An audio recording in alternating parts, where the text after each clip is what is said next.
నమస్తే. 2 తెలుగు రాష్ట్రాల్లో జేడీ లక్ష్మీనారాయణ ఈ పేరు తెలియని వారైతే ఉండరు. ఇప్పుడు ఆయన నాకు రక్షణ కల్పించండి. నన్ను కొంతమంది హత్య చేయటానికి ప్రయత్నం చేస్తున్నారు. కుట్ర జరుగుతుంది అని విశాఖపట్నం పోలీస్ కమిషనర్ రవిశంకర్‌ని కలిశారు.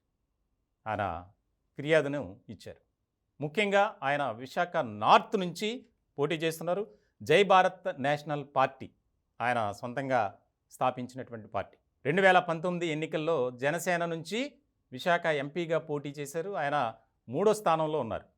మంచి ఓట్లు కూడా వచ్చినాయి. వాస్తవంగా చెప్పాలంటే అప్పుడు భారతీయ జనతా పార్టీ నుంచి పురంధేశ్వరి పోటీ చేశారు. నాలుగో స్థానంలో ఉన్నారు. జేడీ లక్ష్మీనారాయణ థర్డ్ ప్లేస్లో ఉన్నారు. సో ఇలాంటి సందర్భంలో ఆయనపై కుట్ర ఎందుకు జరుగుతుంది? ముఖ్యంగా గాలి జనార్దన్ రెడ్డి మైనింగ్ కింగ్. ఆయన భారతీయ జనతా పార్టీలో కూడా కీలకమైనటువంటి వ్యక్తిగా ఉన్నారు. ఇటువంటి సందర్భంలో గతంలో కొన్ని కేసుల్లో గాలి జనార్దన్ రెడ్డిని జేడీ లక్ష్మీనారాయణ అరెస్ట్ చేశారు. ఇటువంటి సందర్భంలో అరెస్టు చేసినందుకు నాపై కుట్ర జరుగుతుంది, దయచేసి నాకు రక్షణ కల్పించండి, నాకు ఎలాంటి ఏదైనా జరిగినా గాలి జనార్దన్ రెడ్డే కారణం అని ఫిర్యాదు చేయటం అనేది ఇప్పుడు రాజకీయ వర్గాల్లో ఒక ఆసక్తికరమైనటువంటి పరిణామంగా చర్చ జరుగుతుంది. ఎప్పుడో జరిగినటువంటి వ్యవహారం ఇప్పుడెందుకు ఆయన కుట్ర అనేది కూడా ఒక రకమైనటువంటి చర్చ జరుగుతుంది.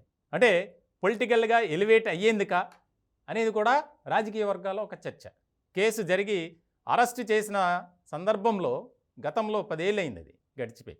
ఇట్లాంటి సందర్భంలో ఇప్పుడెందుకు ఈ అంశం తెర మీదకి వచ్చింది? అలాంటి ప్రయత్నాలు ఏమైనా జరిగాయా? అంటే రాజకీయంగా ఆయన పోటీ చేస్తున్నారు కాబట్టి ఆయన పేరు కూడా వినిపించాలి పొలిటికల్ సెక్టార్లో అనేది ఒక ఆలోచన అనేది రకరకాలుగా వినిపిస్తుంది. ఒక ఇష్యూ వచ్చినప్పుడు దాన్ని సోషల్ మీడియాలో ట్రోల్ చేయటం, లేదా ఆయా వర్గాల్లో ఒక రకమైనటువంటి చర్చ జరుగుతుంది. అలాగే జేడీ లక్ష్మీనారాయణ విషయంలో కూడా జరుగుతుంది.